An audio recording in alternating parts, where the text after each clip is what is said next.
ওই পরিস্থিতি যদি আবার ফিরে আসে যে রাষ্ট্রীয় গোয়েন্দা সংস্থাগুলো কারা কারা নির্বাচিত হবেন, কারা কোন রাজনৈতিক দল করবেন, এইটা যদি নির্ধারণ করে দেন, তাহলে শেখ হাসিনার বিরুদ্ধে লড়াইয়ের কি আর থাকলো?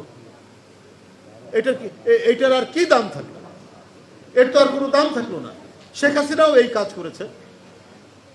উনি তৃণমূল থেকে জাতীয় পর্যায় পর্যন্ত গোয়েন্দা সংস্থা দিয়ে তিনি বিরোধী দলের লোকজনকে ধমক দিতেন, চেষ্টা করাতেন যে বিএনপি থেকে তাদেরকে যেন সরিয়ে দেওয়া যায়, তারা যেন আরেকটি রাজনৈতিক দল গঠন করতে পারে, তারা যেন বিএনপিকে ভাঙে। এই কাজটাই তো 16-17 বছর শেখ হাসিনা গোয়েন্দা সংস্থাগুলোকে দিয়ে করিয়েছেন। এখন আমরা আবার শুনছি যে গোয়েন্দা সংস্থার লোকরা নাকি একটি রাজনৈতিক দল গঠনের জন্য কাউকে কাউকে সমর্থন দেওয়ার জন্য বিভিন্ন জায়গায় তারা কাজ করছে। এই ঘটনা কিন্তু এদেশের মানুষ মেনে নেবে না। এই দেশে একটি প্রকৃত গণতান্ত্রিক পরিবেশ, যে মানুষ যে দলকে পছন্দ করে তাকে তারা ভোট দেবে, যে মানুষ যে রাজনৈতিক দল গঠন করতে চায় তারা সেইভাবে রাজনৈতিক দল গঠন করবে। এখানে কোনো নির্দেশনা, এখানে কোনো হুমকি, এখানে রাষ্ট্রের কোনো খবরদারি থাকবে না।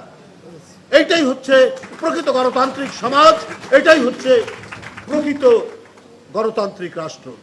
সেটা না করে আপনার মঈনুদ্দিন ফখরুদ্দিনের মতো, হোসেন মোহাম্মদ এরশাদের মতো এবং শেখ হাসিনার মতো একই কালচার, একই সংস্কৃতির যদি পুনরাবৃত্তি হয়, তাহলে তো মানুষ মনে করবে আরেকটি ফ্যাসিবাদ তৈরির প্রচেষ্টা চলছে। এখানে অন্তর্বর্তীকালীন সরকার তারা জিনিসটাকে যাচাই বাছাই না করে হয় তারা এটি করেছে, অথবা তাদের মনে যদি কোনো অসৎ উদ্দেশ্য থাকে যে আমরা আবারও মঈনুদ্দিন ফখরুদ্দিনরা যে প্রচেষ্টা নিয়েছেন যে বিএনপিকে ভাঙার, গণতান্ত্রিক শক্তিকে দুর্বল করার, সেই ধরনেরই আরেকটি ক্ষুদ্র প্রচেষ্টা অত্যন্ত ক্ষীণ আকারে এই সরকারের ভিতরে কাজ করছে কিনা, তাদের অন্তরের মধ্যে ক্রিয়াশীল আছে কিনা, এই নিয়ে জনমনে কিন্তু ব্যাপক সন্দেহ দেখা দিয়েছে। আমরা এখন এই সংস্কারের যে কি রূপ হবে, কোন পর্যায়ে নিয়ে যাবে, সেটা আমরা বলতে পারি না। কারণ আজকে সাইবার সুরক্ষা অধ্যাদেশের যে আমরা রূপটি দেখছি, সেই রূপটিতে আমার কাছে ভালো কিছু ঠেকছে না।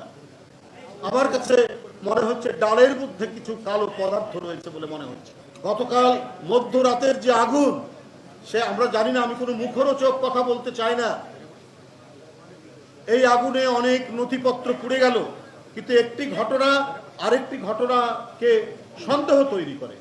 গতকালই আমরা সংবাদপত্রে দেখেছি যে একটি সরকার কয়েকটি গুরুত্বপূর্ণ নথি চেয়ে পাঠিয়েছে সরকারের পক্ষ থেকে।